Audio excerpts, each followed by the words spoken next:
আমরা সবাই চাই স্পেশাল ডে গুলোতে কোনো কিছু গিফট পেতে। যারা বয়ফ্রেন্ড বা গার্লফ্রেন্ড তারা তাদের কাছে এক্সপেক্ট করে, আর আমরা যেহেতু হাউসওয়াইফ আমাদের হাজবেন্ড আছে, তাই আমরা স্পেশাল ডে গুলোতে অবশ্যই চাইবো আমাদের হাজবেন্ডরা আমাদের কিছু গিফট করুক। আর আজকে যেহেতু ভ্যালেন্টাইন ডে, আর এই ভ্যালেন্টাইন ডে তে আমার হাজবেন্ড আমাকে কি গিফট করলো এটা দেখতে হলে আমার ব্লগের সাথে যারা ইউটিউব থেকে দেখছেন আমার ইউটিউব চ্যানেলটা সাবস্ক্রাইব করে দিবেন, যারা ফেসবুক থেকে দেখছেন আমার ফেসবুক পেজটা ফলো করে। হ্যালো, আসসালামু আলাইকুম এভরিওয়ান, কেমন আছেন আপনারা সবাই? আজকে চলে এসেছি বড়ইয়ের বাগান। আমার বাড়ির পাশেই লাগানো, এজন্য যে অবস্থায় ছিলাম সেই অবস্থাতে ভাগ্নেকে নিয়ে চলে এসেছি। আর দেখেন এই বড়ই গাছগুলোতে কত বেশি বড়ই ধরেছে, দেখেই মনে হচ্ছে প্রত্যেকটা গাছ থেকে বড়ই নিয়ে নিয়ে আমার ওড়নার মধ্যে রাখি। কথায় আছে যত্নেই রত্ন। আজকে যে বাগানটা আমরা দেখছি এই বাগানটা কিন্তু এমন ছিল না, এখানে অনেকগুলো আমের গাছ ছিল, তো আম বেশি ধরতে ছিল না, যার কারণে আমের গাছগুলো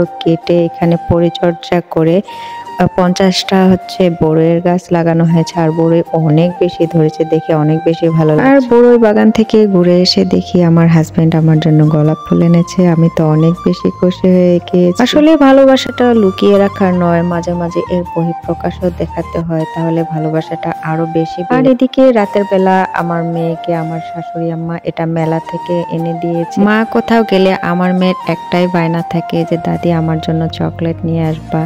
আমার শাশুড়ি কিন্তু সবসময় কোথাও গেলে আমার মেয়ের জন্য চকলেট নিয়ে আসে। তো এদিন ঘুরতে গিয়েছিল, ঘুরতে গিয়ে আমার মেয়ের জন্য কত কিউট কিউট জিনিস এনে দিয়েছে।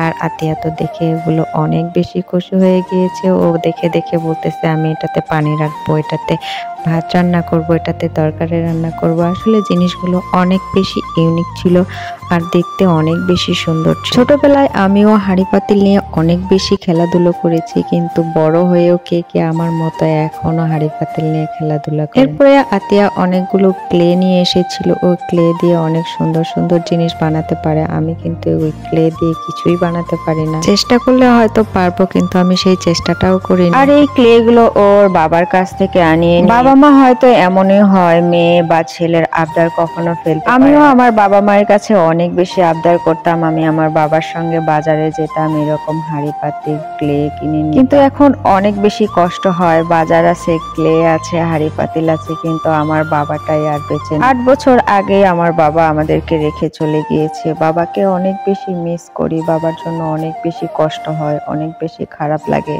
মাঝে মাঝে মনে হয় যে ইস, বাবাকে যদি কোনোভাবে একবার দেখতে পারতাম তাহলে অনেক বেশি ভালো লাগতো। আর সবাই আমার বাবার জন্য দোয়া করবেন, আমার বাবা যেন জান্নাতবাসী হয়। আর গল্প করতে করতে দেখেন আতিয়া কত সুন্দর সুন্দর জিনিস বানিয়েছে। মনে হচ্ছে সত্যিকারের লিপস্টিক। আরে কারো আছে কি দেখি? এই যে ব্যাঙের ছাতা বানাইছি।